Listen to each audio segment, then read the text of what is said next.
What is happening, everyone? It is your boy Brad here. Welcome along to the video, welcome along to the channel. And it is the day that I do the player ratings and reaction video for the game yesterday, which was, of course, Chelsea 0, Arsenal 1. And if you want to talk about a backs-to-the-wall game from the 16th minute onwards, right up until the 90th minute, that is a prime example. My God. Literally, you talk about backs to the wall, that was absolutely ridiculous. The defensive work that Arsenal did last night, Jesus Christ. Literally, it was mad. Chelsea were all over us, and we just got lucky, really, with the ridiculous shite back pass from Jorginho, which ended up making Kepa scramble back to his net, palmed it out, only as far as Aubameyang, and he played it back to Smith Rowe, who made it 1-0 to Arsenal, and that is how it ended. From 16 minutes right up until 90 minutes, I was literally on tender hooks the whole time. My heart was in my mouth. It was literally mental, the way we defended that game. It was some of the performances as well, I'm telling you. We haven't seen that. Why are we seeing it now? This is the one thing that I just don't understand. When the pressure is off, Arsenal show up. But when the pressure is on, just don't show up. It's mental. It's mad. And I mean, I just don't understand why we can't show up for the games that matter. But obviously this game is a matter for the fans. But obviously the players, it's a different story. But for the fans, it's bragging rights. I mean, yeah, it's good to get one over on Chelsea.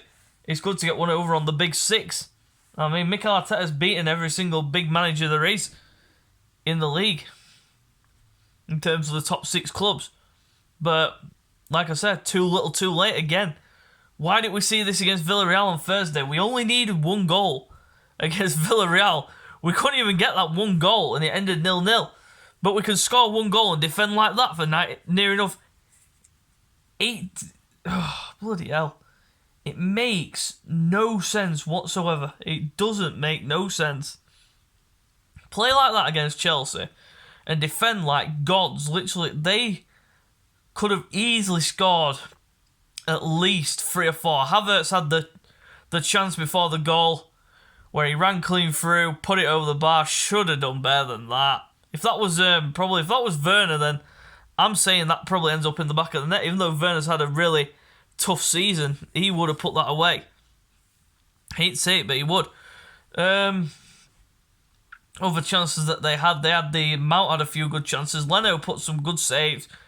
The one from Zuma especially, that was a save. The way he was diving back and he tipped it onto the bar, and then Giroud again should have scored, but he hit the bar. And we got out of it. We got out of it with a 1-0 win. Bringing back the memories of the 1-0 to the Arsenal.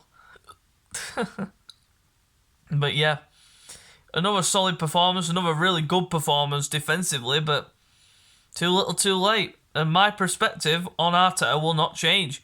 Even though there are people still commenting on my post saying, oh, you need to back the process, trust the process. Trust what process?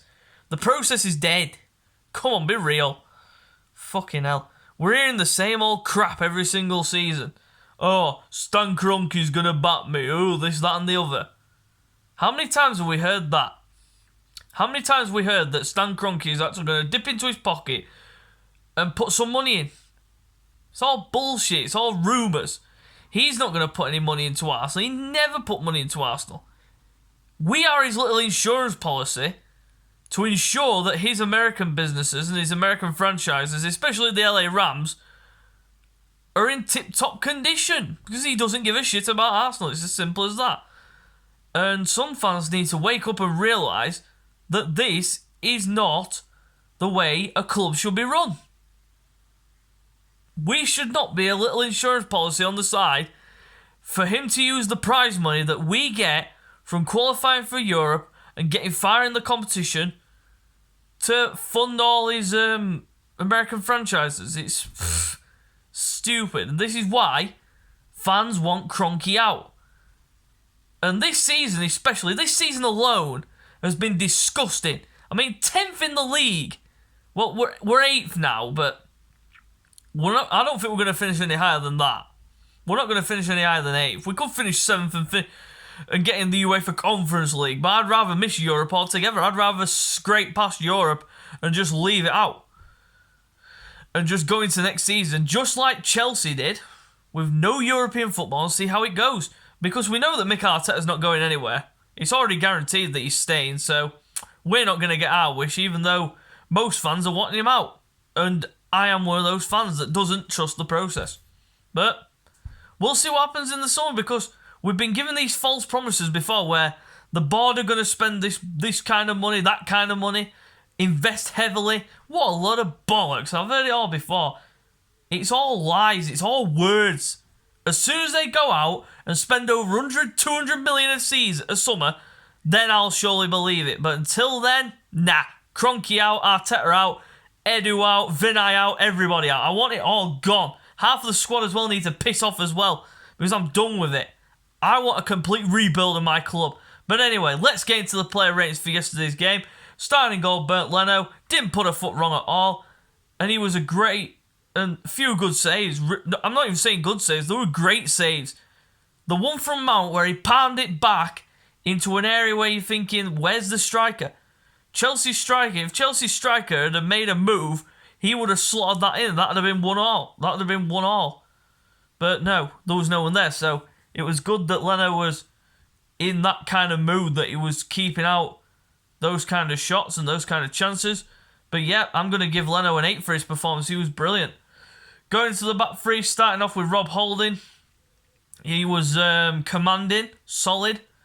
Looked really assured as well. So I'm going to give him a solid 7. Going into the next one, Pablo Mari. He nearly cost us a goal before Emil Smith-Rowe scored. That Havertz chance was all down to Pablo Mari being slow, slack, and not reading the ball. The ball to him was poor, but he should have been a lot quicker to the ball. Havertz nicked it from him, he ran through, nearly scored, should have scored really for me, but he didn't, so Murray got away with him. But he did improve as the game went on, but didn't really pull any ladders, so I'm going to give him a 6 for his performance. Gabriel, again, solid as a rock. He was the one that was doing most of the defending. I mean, there was one moment where right at the end of the game, where he headed it and it hit Jorginho and went out for a goal. I mean, oof, I was like, oh my God. But he was solid, he was commanding, he was there, he was everywhere. I'm going to give Gabriel an 8 as well. Going into the wing-back position, starting off with Bukayo Saka, very, very quiet game. But you can understand, because he's been so consistent this season. He has been our most reliable player this season, and everyone's heaping all the pressure on him and saying he should be performing like that week in, week out. I mean, the kid's only 19 years of age. He's performing like a god and making all these experienced players look like trash. But Bukayo today, well, yesterday, not today, yesterday for his performance, I'm going to give him a 6. Wasn't the best of performances, but it wasn't that bad to warrant a 5. Going to the other wing back, Kieran Tierney, didn't really get forward as much as he would have wanted to, but the defensive work he put in again, unbelievable. And I'm going to give Kieran Tierney a 7 for his performance. Defensively wise, he was solid, and but attack wise, he didn't really offer much going forwards. Going to the midfield, Mohamed El Sideways, well, he was all over the shop. He was in your face and all that. My God, I've never seen El Neni defend that well, but when he's next to Thomas Partey, I mean, you see the difference. You see the difference. If you put Dani Ceballos alongside Thomas Partey will be left isolated all on his own back there. But El Neni, he stuck by him, did the defensive work, the dirty work. So I'm going to give El Neni an 8. Thomas Partey, exactly the same. Solid as a rock in the midfield. Few stray passes here and there. But other than that, another good solid performance. For me, Thomas Partey, he gets an 8 as well. Going to the forward line, starting off with Martin Ødegaard. He didn't really pull trees in terms of creativity, but in terms of his work rate and pressing from the front, he did that to a T, and that's what caused Jorginho to play that horrible back pass. to Kepa. So I'm going to give Ødegaard a 7. Going to the other forward position, Emil Smith-Rowe, my man of the match. He was working his ass off. He worked his socks off the whole game from start to finish, pressing from the front, got the goal, produced a few good runs, one specifically where he beat 2 players and then nutmegged Thiago Silva. He is definitely... Him and Saka have been our best players this season by a mile in terms of youngsters. So for Smith-Rowe, I'm going to give him a 9 for his performance. He was amazing. And then Pierre-Emerick Aubameyang, the man that unfortunately got took off again. And you could tell he was upset when he got took off. His facial reactions, he was shaking his head. He was like, why the fuck are you taking me off? And there was a moment where he was sat on the bench and he was looking into the camera, and I was thinking to myself, he's looking that's the look of a man that just doesn't want to be here. But, of course, he's on 350k a week, so he doesn't look like he's going anywhere, but I hope he doesn't, because he's a key instrumental player, but not really his best of games, so I'm going to give him a 6 for his performance. Substitutes, first of all, Hector Bellerin, who came on, got injured, but he made a real last-ditch clearance. I'll give him a 6 for that, just for that alone. That was an amazing clearance when the ball was played through. He overextended, hyperextended his knee, and I think he's maybe done some ligaments in his knee, so we'll just have to wait and see what the results of the scans are and such on his knee. Going to the other substitutes, Lacazette didn't really have long to do anything, so he gets a 5. And Callum Chambers, again, just brought on just for cover for Bellerin, so another 5. Manager rating, I'm going to give Mikel Arteta a 7.